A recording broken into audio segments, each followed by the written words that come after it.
లోకం తీరు మారుతోంది. మానవత్వం మట్టిలో కలిసిపోతుంది. ప్రాణం అంటే ఎవరికీ లెక్కే లేదు. కర్ణాటకలోని బెళగావి జిల్లాలో ఇద్దరు వృద్ధులు చేసిన ఓ హత్య కర్ణాటక పోలీసులనే వణికించేసింది. బహుశా మలయాళం క్రైమ్ థ్రిల్లర్స్ కూడా ఈ హత్య ముందు దిగదుడిపే. ఎందుకంటే రాత్రి 10 గంటల తర్వాత ఆ వృద్ధులు ఒళ్ళు గగుర్లు పొడిచేలా సినిమాను మించిన హత్య చేశారు. బహుశా కరుడు కట్టిన నేరస్తులు కూడా ఇలా ప్లాన్ చేసి ఎగ్జిక్యూట్ చేయలేరేమో. ఇందులోని ట్విస్టులు మరింత షాక్ గురి చేశాయి. పోలీసులకే వారం పట్టింది. మే 18, 2025 రాత్రి 10 గంటల సమయంలో జయశ్రీ కమన్నలు పోలీసులకు కాల్ చేశారు. వీరి వయసు దాదాపుగా 60 దాటే ఉంటుంది. తమ కోడలు బైక్ మీద నుంచి కింద పడి చనిపోయింది. అంబులెన్స్ ను కూడా తొందరగా పంపాలని ఎమర్జెన్సీ నంబర్కు కాల్ చేశారు. పోలీసులు 10 నిమిషాల్లో అంబులెన్స్ ను పంపించారు. ఆ వెంటే పోలీస్ టీం కూడా అక్కడికి చేరుకుంది. అయితే అప్పటికే వారి కోడలు డాక్టర్ రేణుక చనిపోయిందని పోలీసులు గుర్తించారు. రేణుక బైక్ కూడా రోడ్డు మీద చాలా దూరం వేగంగా రాసుకుంటూ పోయింది. పైగా డాక్టర్ రేణుక చీర వీల్లో చుట్టుకొని పోయింది. దీంతో పోలీసులు విచారణ మొదలుపెట్టారు. తలకు తీవ్ర గాయం కావడంతో చనిపోయిందని పోస్ట్ మార్టంలో తేలింది.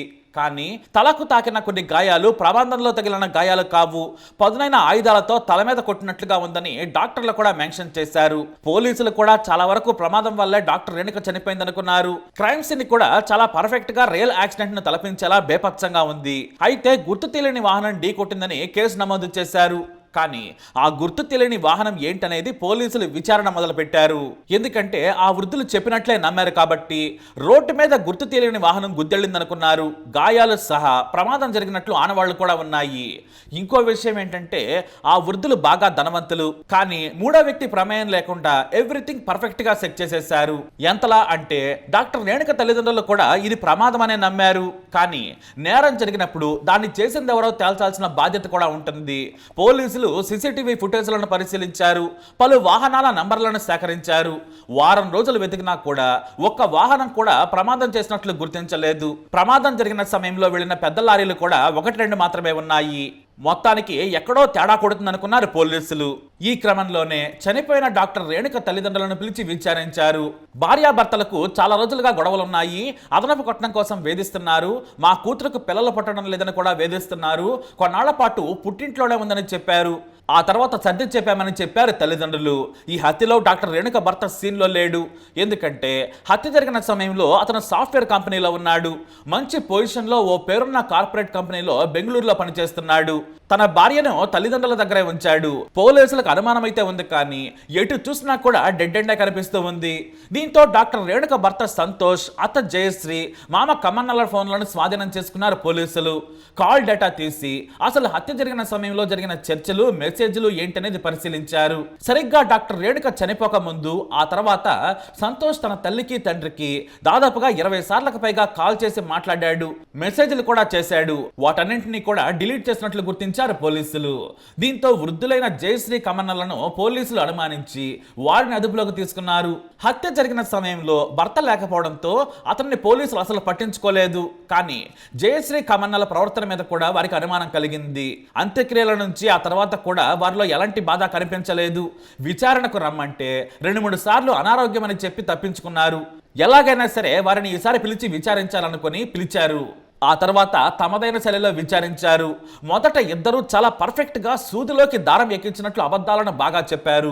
ఎంతలా అంటే ఇద్దరి స్టోరీకి పర్ఫెక్ట్ స్క్రీన్ ప్లే కుదిరింది. ఇందులో అత్త జయశ్రీ కోడల గురించి తెగ ప్రేమను కురిపించేసింది. నా కోడలు డాక్టర్ గా పనిచేస్తుంది, డబ్బులు బాగా సంపాదిస్తోంది, కాకపోతే పిల్లలు లేరు, నా కొడుకుకి మేమే సర్ది చెప్పుకున్నాం, కొద్ది రోజుల పాటు పుట్టింటికి వెళ్ళింది, ఆ తర్వాత పిల్లలు లేకున్నా కూడా దత్తత తీసుకుని పెంచుకుందామని చెప్పాం. ఆనాటి నుంచి అంతా బాగానే ఉంది. అయితే దేవుడికి ప్రత్యేక పూజలు చేస్తే పిల్లలు పుడతారని మా బంధువులు చెప్పారు. మేము ఆదివారం పూట సాయంత్రం వెళ్ళి అదే ఆదివారం రాత్రి వేళ శని పూజలు చేయించాం. ఆ విషయాన్ని ఎవరికీ చెప్పలేదు. వచ్చే సమయంలో నేను మా ఆయన ఓ బైక్ మీద వస్తున్నాం. నా కోడలు తన హోండా యాక్టివ్ మీద వస్తోంది. మాకంటే కాస్త వెనకొస్తోంది. మేము ముందు వెళ్ళాం. కొంతసేపటి తర్వాత ఎంతకీ మా కోడలు వెనక కనిపించకపోవడంతో రోడ్డు పక్కన ఆపి కాల్ చేశాం. ఫోన్ రింగ్ అవుతున్నా కూడా లిఫ్ట్ చేయలేదు. మాకు భయం వేసి వెనక్కి వచ్చాం. మా కోడలు రేణుక అక్కడ రోడ్డు మీద పడి ఉండడం చూసి వణికిపోయాం. మా ముందు 2-3 లారీలు వెళ్ళాయి. అవే గుద్దేసి ఉంటాయని చెప్పింది జయశ్రీ ఏడుస్తూ. ఇదే కథను కమన్న కూడా పోలీసులకు చెప్పాడు. అయితే అప్పుడే పోలీసులు అడిగారు, మీకు కారు ఉంది కదా, 2 బైకుల మీద ఎందుకు వెళ్లారని ఇద్దరిని వేరువేరుగా ప్రశ్నించడంతో అక్కడే వేరువేరు సమాధానాలు చెప్పారు. అవుట్ ఆఫ్ సిలబస్ ప్రశ్న కావడంతో వణికిపోయారు ఇద్దరు. మొత్తానికి వీళ్ళిద్దరూ అబద్ధం చెబుతున్నారని తేలిపోయింది. ఇప్పుడు నిజంగా మీరు నిజం చెప్పాలని, లేదంటే మీ కొడుకుని తీసుకొచ్చి ట్రీట్మెంట్ ఇస్తే మొత్తం కక్కుతాడని బెదిరించారు. మొదట చాలా ధైర్యంగా సమాధానం చెప్పిన ఇద్దరు ముసలి హంతకులు ఆ తర్వాత బోరును వెలపిస్తూ ముందు భర్త నిజం ఒప్పుకున్నాడు. ఆ వెంటనే భర్త నిజం చెప్పడంతో జయశ్రీ కూడా మొత్తం చెప్పేసింది. కానీ వాళ్ళు హత్య చేసిన తీరు అత్యంత హేయం. ఆ రోజు రాత్రి కోడలికి మంచి మాటలు చెప్పి గుడికి తీసుకొచ్చారు. ఈ విషయంలో జయశ్రీనే కోడలిని గుడికి రమ్మని చెప్పింది. ఆదివారం సాయంత్రం పూట ఆసుపత్రి ఉండదు కాబట్టి రమ్మని చెప్పింది. అయితే డాక్టర్ అయినా కూడా రేణుకి ఇక్కడ సంతానం కలగకపోవడంతో మూఢనమ్మకాలను నమ్మింది. తన స్నేహితుల్లోనే పేరున్న డాక్టర్ల సలహాల ప్రకారం మందులు వాడినా కూడా ఆమెకు సంతానం కలగలేదు. దీంతో తన భార్యను చంపాలని రోజు తల్లిదండ్రులతో పేచి పెట్టుకున్నాడు భర్త సంతోష్. ఆమె చనిపోతేనే నేను హాయిగా ఉంటాను, ఏం చేస్తారో నాకు తెలియదు, మీరు మాత్రం రేణుకను చంపాలని చెప్పాడు. దీంతో కొడుకు కోసం జయశ్రీ పక్కా ప్లాన్ వేసింది. ఆ రోజు రాత్రి గుడికి తీసుకెళ్లి పూజలు చేయించి తిరిగి వచ్చే క్రమంలో పక్కపక్కన 2 బైకుల మీద వస్తున్నారు. అయితే ముందస్తు ప్లాన్ ప్రకారం మెయిన్ రోడ్ మీద వేగంగా వస్తూ ఉండగా భర్త బైక్ నడుపుతూ ఉండగా వెనక కూర్చుంది జయశ్రీ. ఆ సమయంలోనే వీరి బైకు కోడల బైకుకు దగ్గరగా పోనించాడు. వేగంగా ఇద్దరు నడుపుతున్నారు. ఇక అప్పటికే చీకటి పడింది. తొందరగా వెళ్దామని కోడలను తొందర పెట్టారు. దీంతో ఆమె కూడా స్పీడ్ గా బైక్ తోలడం మొదలు పెట్టింది.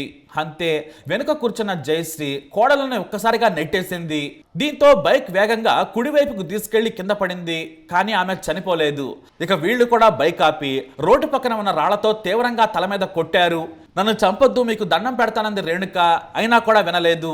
తలకు 2 సార్లు బలంగా పెద్ద రాయి తాకడంతో ఆమె స్పృహ కోల్పోయింది. అయినా కూడా వీళ్ళు వదలలేదు. చచ్చే వరకు రాళ్లతో తల మీద కొట్టారు. ఆ తర్వాత ఇదంతా ప్రమాదంలా కనిపించాలని శవాన్ని ఆమె చీరతోటే బైకుకు చుట్టారు. ముందే తెచ్చుకున్న తాడును బైకు కట్టి దాదాపు 100 మీటర్లకు పైగా కమన్న లాక్కెళ్లాడు. ఇక దూరంగా వాహనాలు వస్తున్నట్లు కనిపించడంతో తాడు విప్పేసి రోధించడం మొదలు పెట్టాడు. ఆ తర్వాత పోలీసులకు కాల్ చేశారు. అలా అత్యంత హేయంగా దారుణంగా వృద్ధాప్యంలో హాయిగా రామ లక్ష్మణ అంటూ ఉండాల్సిన వృద్ధులు తమ కొడుకు చెప్పాడని కోడలిని హత్య చేశారు. కానీ ఇక్కడే ఓ ట్విస్ట్ తేలింది. అదేంటంటే బెంగళూరులో నంగనాచిలా ఉన్న సంతోష్ వేరే పెళ్లి చేసుకున్నాడు. ఈ విషయం అమాయకురాలైన డాక్టర్ రేణుకకు తెలియదు, ఆమె తల్లిదండ్రులకు కూడా తెలియదు. డాక్టర్ రేణుకకు కాస్త మతిమరుపు సమస్యలు ఉన్నాయి. ప్రతిదీ నోట్ చేసుకుని తన పని తాను చేసుకుంటుంది. ఇక్కడ మతిమరుపు అంటే అది పూర్తిగా కాదు, చిన్న చిన్న విషయాలను మర్చిపోతూ ఉంటుంది. చాలా మందికి ఉండే మతిమరుపు సమస్యే. అయితే ఎంతకీ పిల్లలు పుట్టకపోవడంతో డాక్టర్ అయిన భార్యను వదిలించుకోవాలనుకున్నాడు. కానీ ఈలోపే వేరే యువతిని పెళ్లి చేసుకున్నాడు. ఆమె గర్భవతి కూడా. దీంతో తన భార్య డెలివరీకి ముందే రేణుకను చంపేయాలనుకున్నాడు. తాను చంపితే దొరికిపోతానని, మీరు చంపితే ఏమాత్రం అనుమానం రాదని తల్లిదండ్రులను రెచ్చగొట్టాడు సంతోష్. ఈ ముసలోళ్ళేమో ఇలా హత్య చేశారు. అయితే తమ అల్లుడు మరో పెళ్లి చేసుకుని రహస్యంగా బెంగళూరులో కాపురం పెట్టాడని తెలిసి అంతా షాక్ అయ్యారు. విడాకులు తీసుకోకుండానే పెళ్లి చేసుకోవడంతో జైలుకి వెళ్లాల్సి వస్తుందని ఇలా ప్లాన్ చేశాడు నీచుడు. కనీసం ఆ వృద్ధులైనా వద్దని వారిస్తే సరిపోయేది. కానీ ఏకంగా కొడుకు కోసం హత్యకు తెగించారు. అది కూడా రాత్రి సమయంలో హైవేపై. వీళ్ళు చేసిన అరాచకపు హత్య పాపం అమాయకురాలి ప్రాణం తీసింది. ఇప్పుడు ముగ్గురు జైల్లో మగ్గుతున్నారు. జీవిత చర్మాంకంలో చెప్పకూడదు తింటున్నారు ఈ సైకో మోసలే హంతకులు. ఈ హత్య కర్ణాటకలో సంచలనం సృష్టించింది. డాక్టర్ అయిన భార్యను చంపుకున్న నీచుడి సంతోష్ను చూసి ప్రతి ఒక్కరూ తిట్టేస్తున్నారు. మరి మీరేమంటారు? మీ అభిప్రాయాన్ని కామెంట్ ద్వారా తెలియజేయండి. ఈ వీడియో అప్డేట్స్ కోసం మై ఛానల్ ఫాలో అవ్వండి. అలాగే తప్పకుండా సబ్స్క్రైబ్ చేసుకోండి.